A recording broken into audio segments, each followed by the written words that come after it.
안녕하십니까. 스탁과 스토리 수다가 있는 수요일 MTNW 김기수입니다. 김기수의 돌직구 타임입니다. 자, 우리가 이제 시장이 지난주부터 또 계속 연일되는 하락을 맞고 있습니다. 그래서 뉴스에 여러분들 이런 뉴스를 많이 보실 거예요. 퍼펙트 스톰이 어떻다라고 하면서 우리가 이제 퍼펙트 스톰 하면 어떤 내용인지는 좀 아셔야죠, 그죠? 파도가 무시무시하게 치네요, 그죠?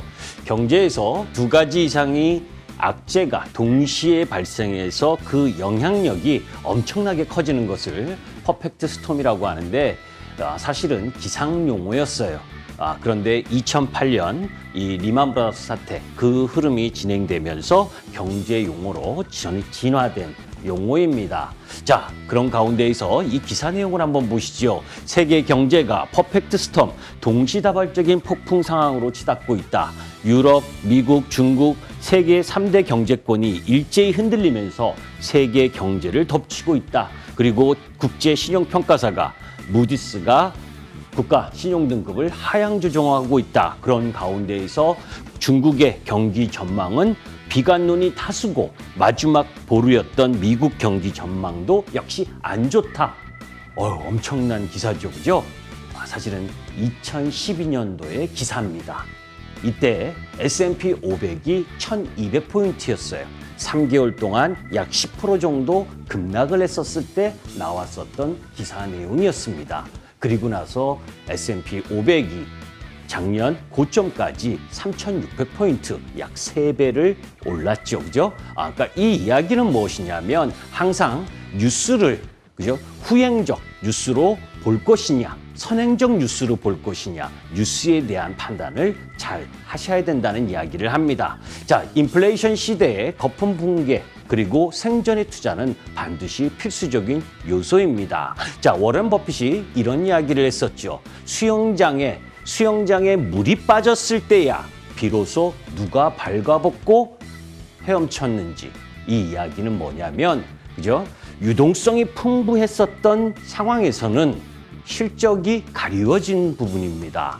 그런데 물이 빠졌다라는 건 유동성이 빠졌다라고 하는 부분이죠. 그때 진짜 실적이 있는 기업만 살아남는다라고 하는 부분, 지금 이 시장도 이와 연관 있게 한번 여러분들이 지켜보시고 그런 가운데에서 선택과 압축을 해야 된다라고 여러분들께 또다시 강조드립니다. 자, 그런 가운데에서 이제 노란턱에 대한 설명을 드리도록 하겠습니다. 샵 0988로 김기수 문자 전송하시거나 오른쪽에 QR코드를 찍으셔서 보내시면 저하고 의사소통할 수 있는 기회가 생기게 됩니다. 자, 그러면 잠시 후에 본격적인 김기수 돌직구 타임을 시작하도록 하겠습니다.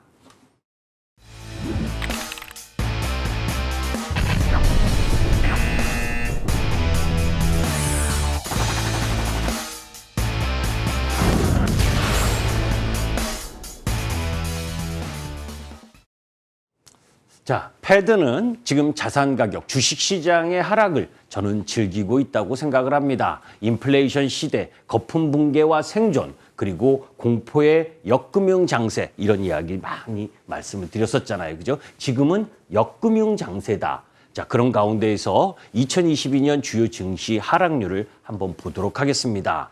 자, 이 부분을 왜 보냐면 각국 글로벌 시장의 움직임들, 그 속에서 왜 누가 더 많이 떨어졌고 적게 떨어졌다라고 하는 부분도 중요하지만 어떤 내용 때문에 더 많이 떨어졌고 덜 떨어지는지를 우리가 알아야죠. 자, 어제까지의 저점 기준 부분입니다. 가로 안은 최고점 2021년부터 부분인데 나스닥이 지금 최고점 기준 마이너스 33%, 그리고 올해 들어서만 28%로 독보적으로 급락을 하고 있죠. 그리고 독일이 올해 15% 하락, 우리 시장은 코스피가 14% 하락을 하고 있습니다. 물론 해외 시장, 미국 시장을 제외하고 먼저 선행적으로 2021년 하반기부터 조정을 보였었던 부분, 그리고 각국마다의 차이가 있기 때문에 하락의 범위가 틀릴 수 있습니다. 그런데 보통은 공통적인 사항이 크죠. 지금 우리 시장에 노출되어 있는 글로벌 증시의 악재라고 한다면 결국은 전쟁이라고 하는 부분, 그리고 원자재 가격 상승에 의한 물가 상승, 그리고 긴축, 이런 부분들이 놓여져 있잖아요. 그것은 전체 공통적 부분입니다. 자, 그럼에도 불구하고 나스닥이 28%로 가장 독보적으로 급락을 했다. 물론 홍콩이 작년에 62% 급락하고 올해 21%를 급락을 했으니까 엄청나게 더 많이 하락한 건 맞는데, 홍콩은 국가안보법 이거 통과하면서 친중 흐름으로 진행되면서 해외 자본이 탈피했었던 부분이니까 그것을 제외하면 나스닥이 가장 많이 하락한 부분입니다. 자, 이제 그런 주요 내용들은 이후에 살펴보도록 하고, 주식시장은 봄, 여름, 가을, 겨울이 있다라고 이야기를 하죠. 우리가 시장이 어려웠을 때 이 국면을 한번 크게 좀 확대해 줬으면 좋겠습니다. 자, 2020년 코로나19가 나오면서 그죠?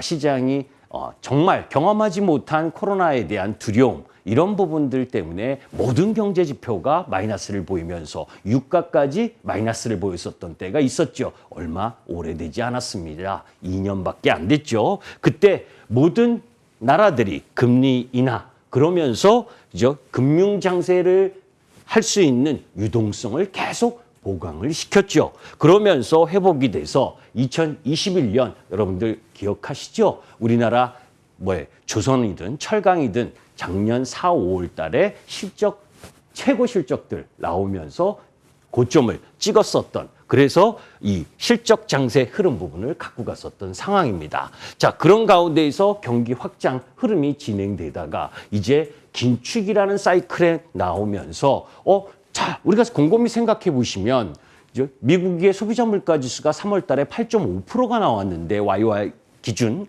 그런데 금리는 지난주 금리 올리고서야 지금 0.75에서 1%잖아요. 그럼 말이 안 되죠, 그죠? 적어도 2.5% 이상 가야 되는 거 아닙니까? 그런 시장이 진행되다 보니까 연준이 시장보다 더 판단을 제대로 하지 못했다라고 하는 연준에 대한 불신, 또 이런 부분들이 작용을 하고 행여나 빠른 속도로 계속 금리를 인상을 하게 되면 경기 후퇴가 되는 그런 우려가 진행되지 않겠느냐 하는 흐름들이 진행되면서 지금 급락을 하고 있는데, 미국 시장이 왜 더 급락을 하고 있는지에 대한 부분들을 살펴봐야 미국 시장의 저점과 그리고 그 속에서 글로벌 시장의 저점을 잡을 거 아닙니까? 자, 월가에 이 로치 교수님이 이제 경고를 했습니다. 뭐라고 하냐면 중국이 러와 관계 정리 안 하면 망한다. 강세론자, 중국에 대한 강세론자를 이야기하고 있는데, 사실은 제가 전쟁이 2월 24일 날 처음 나왔을 때 여러분들께 말씀드렸었던 내용이기도 합니다. 그죠? 중국이 러시아를 지원하게 되면 파국으로 치닫을 가능성이 높다. 그것이 정치적이든 경제적이든 군사적이든. 그런데 여하튼 그런 흐름들 속에서 지금 아주 밀접한 지원은 하고 있지 않지만 러시아가 서방 국가들이 러시아에 대한 제재를 하고 있는 거에 반해서 일정 정도의 교류는 계속하고 있죠, 중국이. 자, 그런 가운데에서 중국이 노동절 연휴 때 한번 경제 지표를 한번 볼 필요가 있습니다. 자, 중국 신규 주택 판매가 면적 기준으로 전년 대비 33% 감소했고, 항상 우리가 이 중국 노동절 연휴 때 이 소비 지출 이런 부분에 대한 기대가 컸잖아요. 그런데 중국 내 관광 소비 지출이 전년 동기 대비 43%가 감소하는 흐름을 보여줬습니다. 물론 여러분들이 잘 아시는 제로 코로나 이 부분, 통제, 봉쇄 이 부분이 결정타를 먹이고 있는 거죠. 중국의 4월 제조 PMI도 47.4입니다. 50 이하는 안 좋은 거 아시잖아요. 하다못해 제재를 받고 있는 러시아가 48.2인데 중국이 PMI가 47.4고 서비스업 PMI가 36.2니까 중국이 진짜 진퇴양난에 빠져 있는 흐름이죠. 이런 부분들이 경기에 대한 부담을 지금 갖고 오고 있는 중이죠. 자, 쓰리고 쓰나미 여러분들 다 아실 겁니다. 그죠? 쓰리고 아까 이야기했었던 정말 우리 시장에 살펴보게 되면 우리 시장 1997년에 외환위기 이후 한 번도 겪어보지 못했었던 2%대 성장, 2.5%라고 한 이야기를 올해 예상을 하고 있는데 그런 저성장과 지난달 4.8%대 고물가 그런 가치, 그런 상황 속에서 환율도 1275원까지 올라가는 흐름. 자, 이런 저성장과 고물가 흐름 속에서 우리나라 그죠? 국가 총부채도 엄청나게 빠른 속도로 증가하고 있는 흐름을 보여주고 있죠. 그런 가운데 가계부채가 1682조입니다. 우리나라. 자, 상당히 어려운 시기, 흐름 부분에 놓여져 있고 그런 가운데 이제 한눈으로 한번 살펴보게 되면 지난달 우리나라가 금리 인상을 하면서 지금 1.5%에 와 있는데 미국이 5월 FOMC에서 금리를 인상하면서 0.75에서 1%에 와 있습니다. 자, 6월과 7월 기본적으로는 빅스텝 파월 연준 의장이 자이언트 스텝은 가능하면 안 하겠다라고 이야기를 했으니까 6월과 7월 부분에 있어서는 0.5bpc 인상을 할 겁니다. 그러면 2% 정도 되는 흐름 부분으로 가려면 우리도 이번 5월 26일 금통위에 금리를 인상해야 되지 않겠어요. 그죠? FOMC의 남은 부분이 6, 7, 9, 11월, 12월, 6월, 7월에 빅스텝 그리고 0.25bpc는 반드시 해야 돼요. 그죠? 왜냐하면 그 지금의 물가 기준으로 보게 되면 2.5%에서 3% 이내 그러니까 이 수치로 보게 되면 2.75%까지는 금리를 빠른 속도로 해야 된다라고 하는 것이 시장의 반응입니다. 그러니까 그걸 따라가지 못하면 그죠? 이 연준에 대한 부분에 이 신의가 잃게 되는 거죠. 여하튼 여기서 중요한 것은 자, 금리를 물가 때문에 올리긴 올려야 되는데 올리게 되면 우리나라 가계부채 규모가 아까 1862조라고 말씀드렸는데 기준금리가 1% 올라가면 가계이자 부담이 13조 원 증가를 해요. 그런 상황이 되기 때문에 이 금리에 대한 부분이 진통을 겪고 있는 상황이다라고 바라보시면 됩니다. 자, 그럼 가운데 재미없죠, 이야기들이. 왜 재미없느냐? 이 재미없는 이야기가 이 이유 때문에 시장이 급락을 하고 여러분들 많이 떨어졌으니까 괜찮다? 그게 아니잖아요. 그죠? 여러분들 밤새워서 미국 시장 바라보고 있잖아요. 미국 시장을 바라보는데 저점이 어디서 나올 건가? 그 근거가 뭔가를 알아야 그죠? 미국 시장의 저점을 그나마 예측해낼 수가 있고 더 떨어지게 되면 그죠? 이 시장의 움직임이 또 판이 바뀌게 되는 겁니다. 지금 인플레와 경기 침체 우려 이런 부분들 때문에 실제 월가에서 이 S&P 500을 지금 3,400에서 3,800까지 더 내려가야 된다는 이야기가 주류를 이루고 있습니다. 자, 4,800 갔던 S&P 500이 지금 4,000포입니다. 그죠? 800포인트가 내려왔는데 여기서 많게는 500포인트까지 더 내려가야 된다고 한다면 정말 그죠? 앞이 캄캄하죠, 사실은. 그죠? S&P 그러면 1분기 S&P 500의 1분기 실적이 안 좋았느냐? 실제 추정치보다 발표치는 매출은 2.6% 그리고 순이익은 8.3% 좋았어요.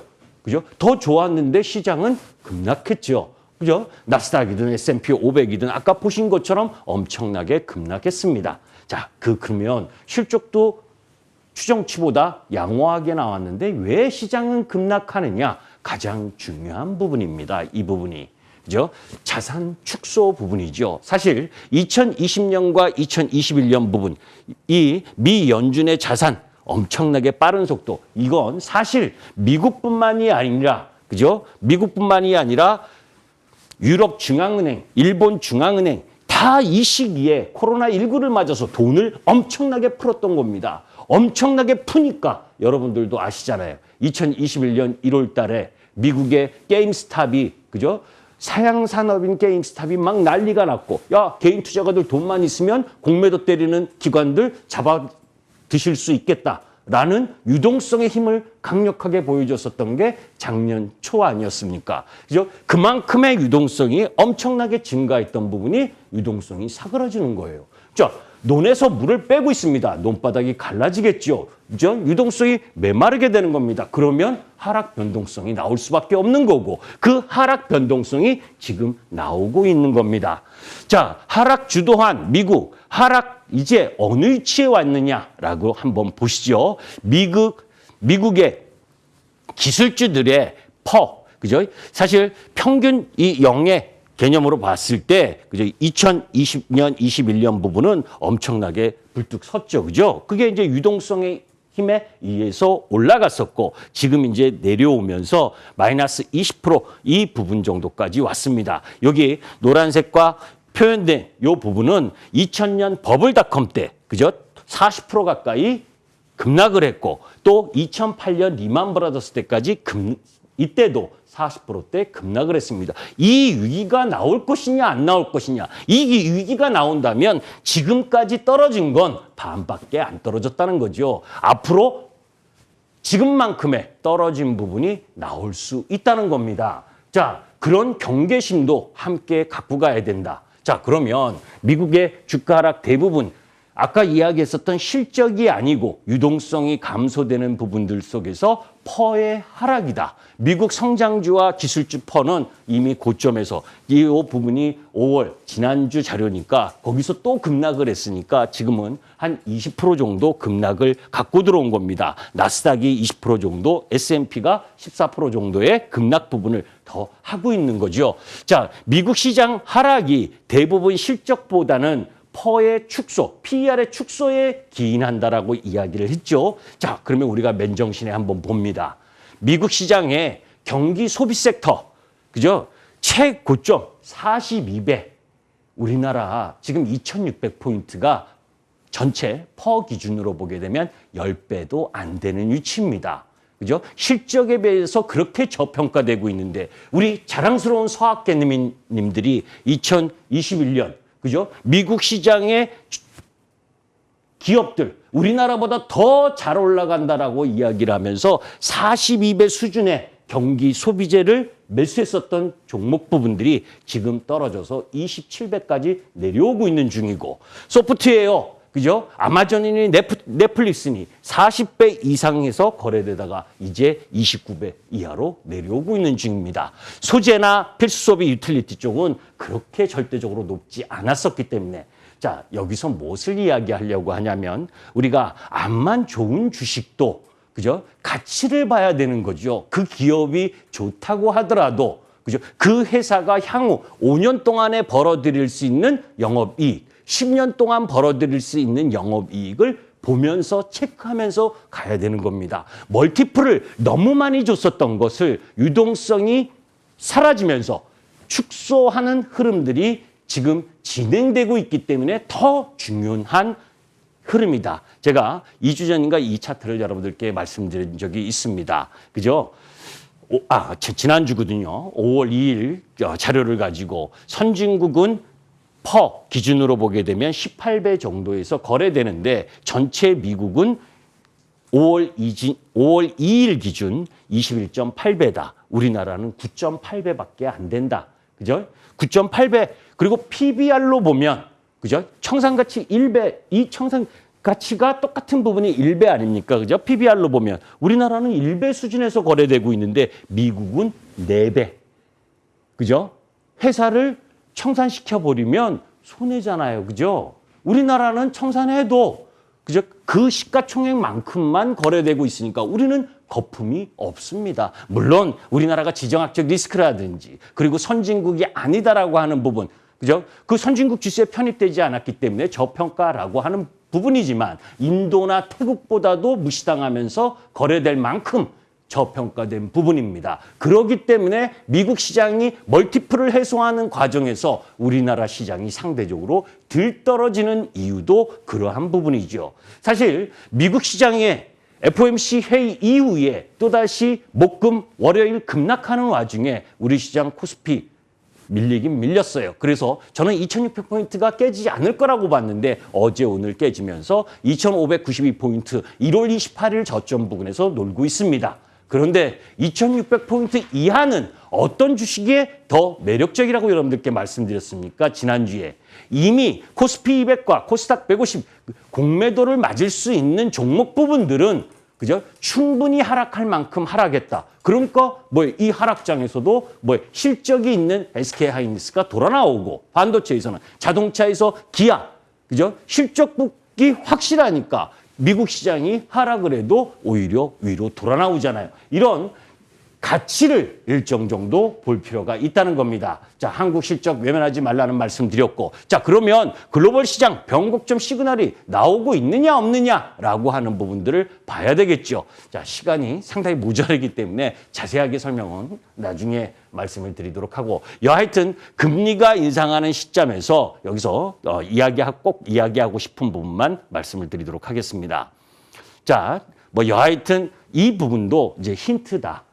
오늘 중국 시장에서 발표된 생산자 물가 지수가 8%, 실질 예상치는 7.8%였는데 조금 높게 나왔죠. 그리고 소비자 물가 지표도 2.1%, 1.8%를 예상했는데 조금 높게 나왔습니다. 이제 미국 시장 오늘 소비자 물가 지표가 발표가 되고 내일 생산자 물가 지표가 발표가 됩니다. 지난달 3월 달에 8.5%였었던 소비자 물가 지표가 지금 8.1% 정도까지 예상을 하고 있는데, 그 수치가 높게 나온다면 또다시 한번 충격을 받을 수 있는 여지는 있습니다. 그런데 전체적인 컨센서스는 8.1% 정도다라고 이야기를 하는데, 그거보다 더 중요한 건 사실 3주 전에 그죠? 이 제넷 앨런 재무장관이 이 이야기를 꺼냈었죠. 대중 관세, 트럼프 시대에 부과했었던 대중 관세 완화, 이 부분을 바이든 대통령이 꺼내들었습니다. 이 이야기는 뭐냐면 물가를 잡겠다라고 하는 11월 중간 선거를 앞두고 여하튼 이 상반기 6월 이내에 물가를 잡겠다고 하는 의지가 강하다는 거지요. 그러한 흐름들로 봤을 때 물가 지표가, 이번에 소비자 물가 지표가 조금 그 8.1% 예상치에 부합하지 못하더라도 너무 크게 놀라지는 말자. 다른 여타, 금리뿐만이 아니라 다른 여타 수단을 쓰더라도 물가를 잡기 위한 노력을 하고 있고, 그런 가운데에 미국 부분에 있어서 그죠? 흐름이나 또 우리 시장, 특히 우리 시장, 미국은 추가적으로 그죠? 절대적으로 멀티플이 높기 때문에 추가적으로 조금 더 내려올 수 있다 하더라도, 우리 시장에 있어서 오늘 1275원을 찍으면서도 코스닥이 어제에 이어서 조금이나마 상승을 하고 있고, 그리고 코스피가 2592포인트 라인에서 나름대로 더 떨어지지 않으려고 하는 흐름, 이런 흐름들을 감안하게 된다면, 그리고 또 외국인들이 올해 14조를 순매도하는 과정에서 점차적으로 환율이 더 높은 흐름을 보여주고 있는데 전체적인 매도세는 약화되고 있다라고 하는 부분, 그러면 반전의 시기가 일정 정도 올 수 있다라고 하는 부분인데, 그 속에서 가장 명확한 건 실적이라는 이야기를 말씀드리고, 내일 하루 더 남았죠. 그죠? 옵션 만기, 대한민국의 옵션 만기는 시장에 다소 변동을 줄 수 있다라고 하는 요인, 이번 주 이 변곡점 라인을 잘 보내주셨으면 좋겠습니다. 자, 바쁘게 왔습니다. 그죠?